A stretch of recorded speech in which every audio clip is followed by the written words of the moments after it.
on one of Britain's biggest music success stories of the 70s, Kate Bush.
On July the 30th, Kate Bush was 21. A bustling, always active person, she was hard at work on her next album after 18 months of calculated success. A convent girl from Bexley in Kent, she'd been playing music with her brothers almost before she could walk. Her father, a doctor, had always been interested in their songs and their singing, and by age 16, Kate had already been spotted by EMI as potential talent. But the family and record company agreed that Kate Bush should wait several years before launching a full-blast career. A period of apprenticeship that gave her the stability to survive the star-making process. The first time you sang in public, do you remember that? Yeah, that was about 2 years ago in a pub in Lewisham. And I was so scared, I really was. But once you're up there, it's different, you know, you just forget all about it because they're there to see you and you have to give it to them. Was it a good reception? Yes, it was. I mean, considering it was a pub and we were totally unknown, they were very good, very respectful. It was good, yeah. Have you had bad experiences? Yeah, a couple in the pubs, actually, because sometimes you get audiences that you can't predict. And one particular night we were in Putney, on the eve of the football match between Scotland and England, and all the Scottish guys were in there. And they were mad, they were just mad. They had flags waving everywhere. No one could see the stage because all the guys were getting up on the stage, you know, and putting their arms around you. And it was a bit hard to keep singing when everyone was, like, getting up on stage and poking sticks in your eye. But they were good people. Did you ever consider doing something else other than being a singer? When I was at school, I wanted to be a vet and a psychiatrist, but I didn't really want to be. That was just, I suppose, to keep people happy, to think that if I did get a career, it would be a straight one. But it wasn't what I wanted to do at all. Did you do things like A-levels and O-level? I took O-levels and my mock A's, but I left before. How many O's did you get? I got 10. 10? Yeah.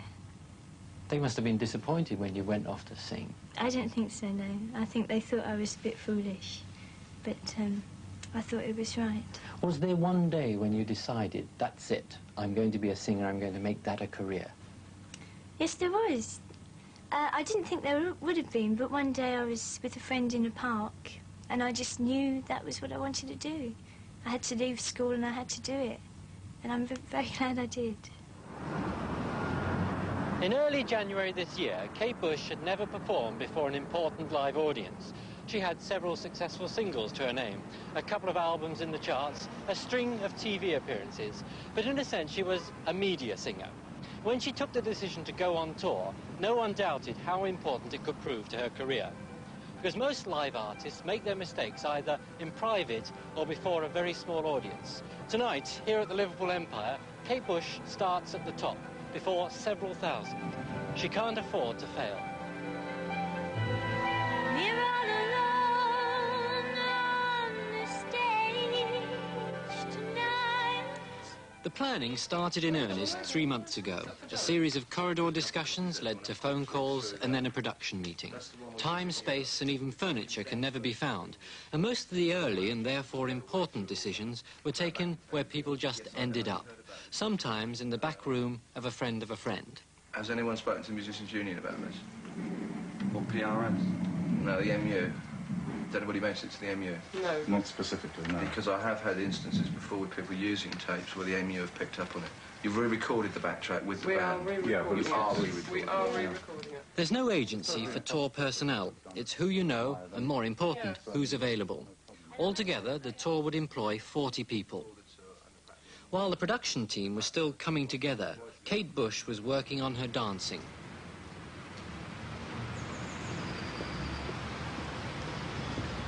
Two, get the head over, three, get the head over further, keep the left leg working all the time.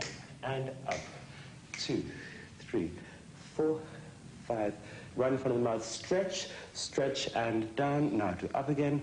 2, 3. Now, you might think that Kate Bush is in pretty good shape, but a dancing instructor had 3 weeks to produce a super fit body, capable of enduring 2 hours of grueling exertion.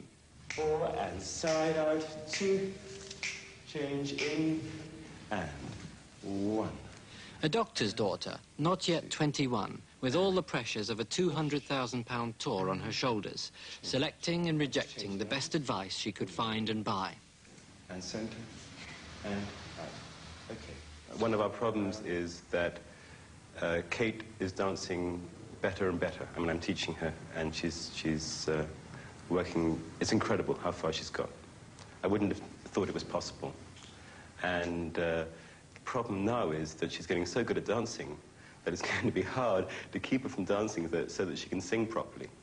I mean, it would be fantastic if we could put the whole show on a recorder, and then she could mime it and then dance. We can't do that. She's got to sing it. So we've got to fit the dancing to the singing. What, you mean she'd be out of breath? Oh, yeah. I mean, she couldn't dance the way she could dance, possibly, and sing at the same time. So somehow we've got to work it out so that it all fits in properly. Yes. The broader ideas were usually Kate's. The choreography often a case of trial and error, with Anthony Van Last cutting back on her more enthusiastic contortions. Nearly every day meant shaping another song, or perfecting the one they'd started yesterday. You do that too. Yeah. It's important that the visuals are just emphasising the music, because it's not a dance show. It's a music show that's being illustrated with movement, and it's important that they both complement each other. And I'm not a dancer. I'm just learning to dance, and what I can do, I'll try and put across in the show, but I'm not a dancer. I just love dancing, and I want to be able to learn as much as I can.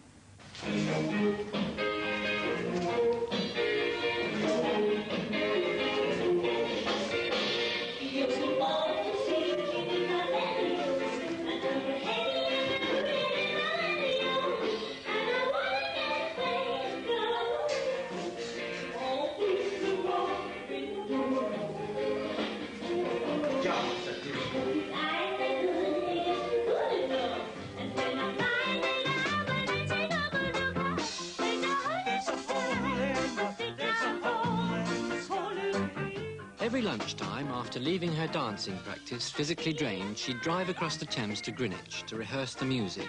At Wharf Studios, the best available place, with the right facilities for just running through the songs time and time and time again.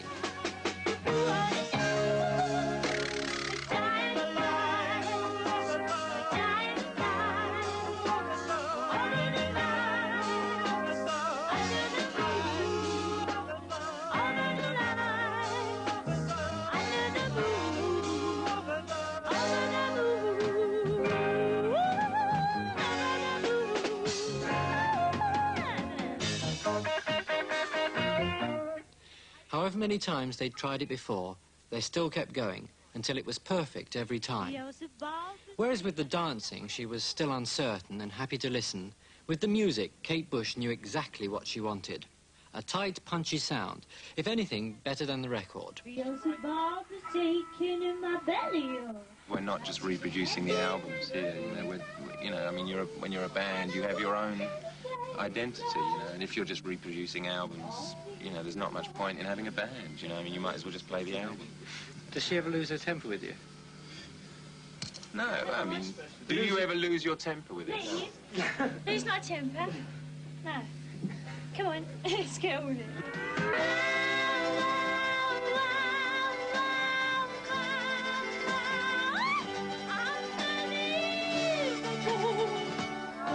Wow, we've got to get together more because it's not sounding as it should be yet.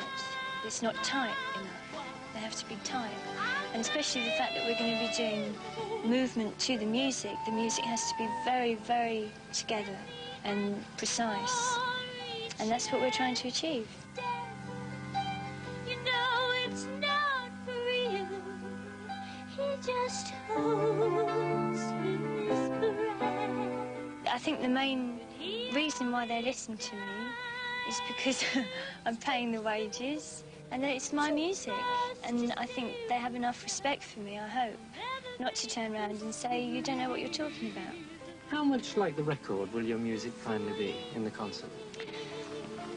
That is a problem, because obviously the albums have been very carefully produced and you've got mixed levels and everything. And for live work, to a certain extent, we couldn't do it exactly as the album is, even if we wanted to, because it wouldn't come across in a strong way. For a live performance, you have to be aware of the fact that making things more obvious so as people can hear them, trying to possibly make songs quicker.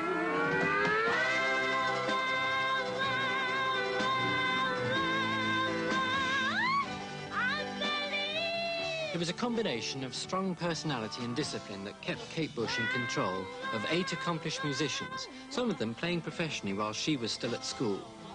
And she had the help of her 2 brothers. One of them, Paddy, had even found special instruments for the tour. What do you call it? It's called a Strumento da Porco. That's its real name, or at least the name that